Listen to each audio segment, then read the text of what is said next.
बाय बे इउएन एकाडेमी बागानपारानि जा मेट्रिक आनजाद बे बोसोराव गुथि बेचआव बिथांमोना एग्जामखौ होदों आरो बे हाबाफारियाव बा एग्जामाव बिथांमोना डिस्टिंक्शन लाखिनो हादों। सासे फरायसाया 4 फरायसाया स्टार लाखिनो हादों।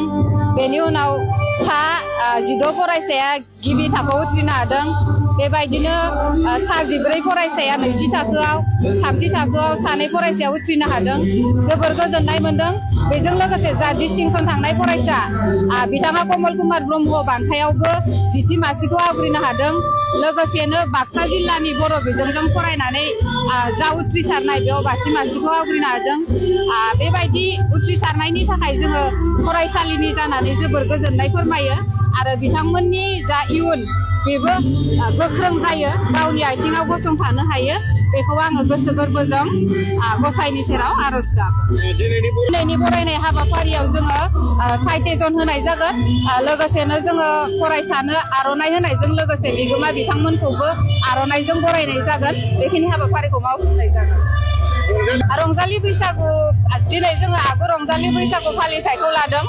रंजालि बैसागु होननानै बुङोब्लाथ' जोङो आबादजों थानाय बेयो सोमोन्दो, आबादजों सोमोन्दो थानाय बेयो मोनसे फोरबो।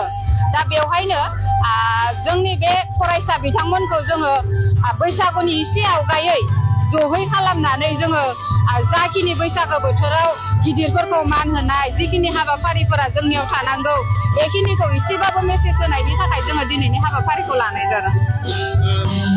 बे बाथ्रायाव ओरैनोथ' गोदोनि दिनाव रंजालि बैसागु गैयामोन। बैसागु होननाय सोदोबजोंसो जोङो आगोलनिफ्रायनो बर'फोरा दान मोनसेहालागै फोथाराव मोसायोमोन।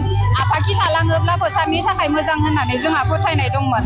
नाथाय समा जौगाबोनाय लोगो लोगोनो, समा बाबेनलांनाय लोगो लोगोनो जोंनाव ओरैबायदि जाहैबाय, जोङो गावबा गावनि हारिमुखौनो फोथांना लाखिनो थाखाय एसे गोब्राब जाबाय आरो दा फरायसालिनि फरायसाफोरा बेवहाय फैनानै जोंनियाव फरायफैयो आरो बेखौनो जोङो बैसागुनि जा रंजानाय बे गावबा गावनि गामियाव खालामनायनि अनगायैबो जों खनसे जयै बेवहाय गुबुन गुबुन जायगानि फरायसाफोरखौ लानानै मोसानायजों लोगोसे बैसागु बोथोराव जिखिनि हाबाफारिफोर जायो बेखौ जोङो फोरमायनायनि आरो बर' हारिखौ फोथांना लाखिनायनि थाखाय जों जोंनि हारिमुखौ जि गाननाय जोमनाय, दामनाय देनाय, मोसानाय मुसुरनाय बेफोरखौ लाखिनांगोन, बेखौ जोङो गथ'फोरनो फोरमायनायनि थाखाय बे हाबाफारिखौ खुंनाय जायो।